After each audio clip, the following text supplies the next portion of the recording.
Bonjour. Oui, bonjour. Nous sommes ici aux troisièmes assises de l'économie circulaire. Philippe Le Gall, Trident Service, est-ce que vous voulez bien d'une part vous présenter, nous expliquer un petit peu quelle est l'offre de votre structure et puis peut-être aussi votre motivation à venir aujourd'hui sur les assises? Oui, alors Trident Service, c'est une petite société, un peu structure start-up, comme on dit maintenant. Enfin, nous sommes 10 personnes, nous faisons 1 million d'euros de chiffre d'affaires. Et nous proposons aux collectivités et aux industriels des solutions de développement durable pour le traitement de leurs déchets. Alors tout ça, mais on ne va pas révolutionner les choses, mais on va essayer, à partir d'un état existant de traitement de déchets, d'augmenter, d'améliorer le recyclage et de proposer des solutions qui permettent d'aller vers des solutions plus proches de l'économie circulaire. Voilà. Comment vous la concevez? Vous avez une méthodologie? Sur quoi cela repose précisément? Est-ce que vous faites une approche sectorielle, par exemple, avec les déchets du bâtiment?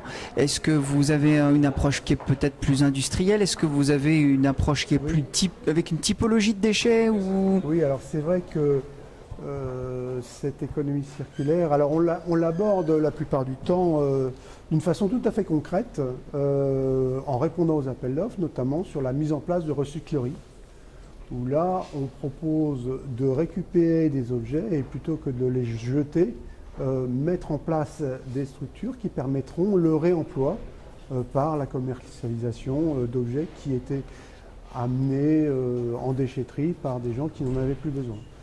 Bon, ce sont des opérations qui permettent aussi d'impliquer plusieurs acteurs au niveau d'une région, au niveau d'un territoire, et qui nous intéressent beaucoup. Alors on parle souvent d'un millier de tonnes par an, quelques 1000 tonnes par an, ce qui est un petit peu différent de ce qu'on fait d'habitude, parce que c'est vrai quand on parle avec des industriels ou sur des centres de tri de collecte sélective des ménages, on parle de 60 000 tonnes par an, des gros tonnages, enfin des logiques industrielles.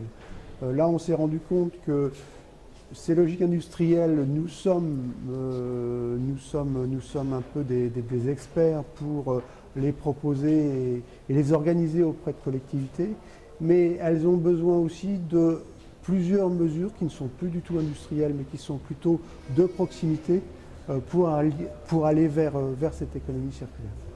Alors, puisqu'on est aujourd'hui aux assises et qu'on parle un peu de tout, qu'est-ce que vous avez dans le scope pour que les choses avancent plus vite? Est-ce qu'il y a à faire sauter un cadre réglementaire? Je discutais avec un de vos collègues ici, participants, qui me disait en France, on ne peut pas déplacer un déchet au-delà d'un département, c'est assez compliqué.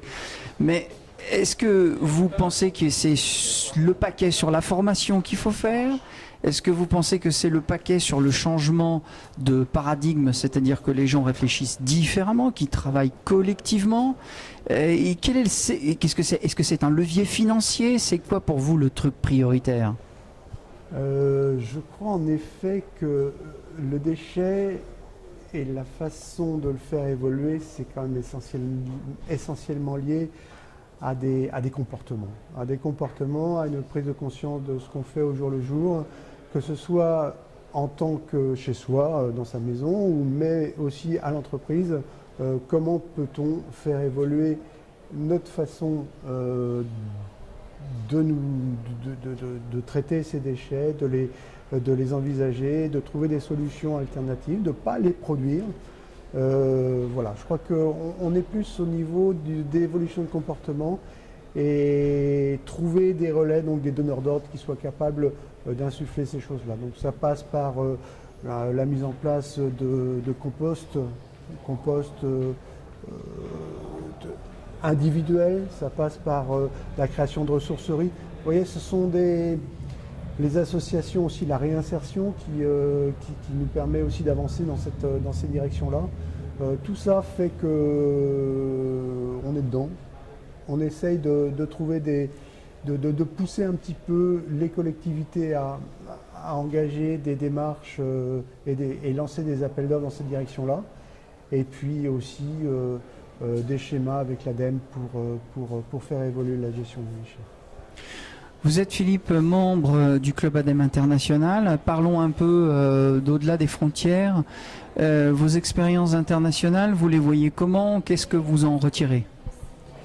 Alors à l'international, j'ai eu l'occasion de travailler pendant plusieurs années en alternance, à la fois en France et à l'international. Et c'est vrai que ce sont des expériences qui sont très riches, très enrichissantes. On se retrouve devant des problématiques qui sont souvent plus grosses que celles qu'on a à traiter en France et qui sont plus complètes et qui sont moins bordées au niveau réglementaire. Et c'est vrai que j'ai senti un appel d'air à l'international pour des projets au niveau des déchets. Et c'est bien dans cette direction-là que je souhaiterais orienter une partie du développement de notre petite société dans les années qui viennent. Où vous aviez senti cet appel d'air? Dans des pays en particulier? Oui, alors je l'ai senti dans plusieurs pays, mais dans les pays du Maghreb, dans les pays d'Europe de l'Est, mais aussi dans des pays un peu plus exotiques tels que l'Inde, où là aussi il y avait des demandes significatives. Eh bien, écoutez, merci beaucoup. Longue vie à Trident Service et puis à bientôt sur nos rendez-vous du Club ADEME. Merci. Bye bye. Au revoir.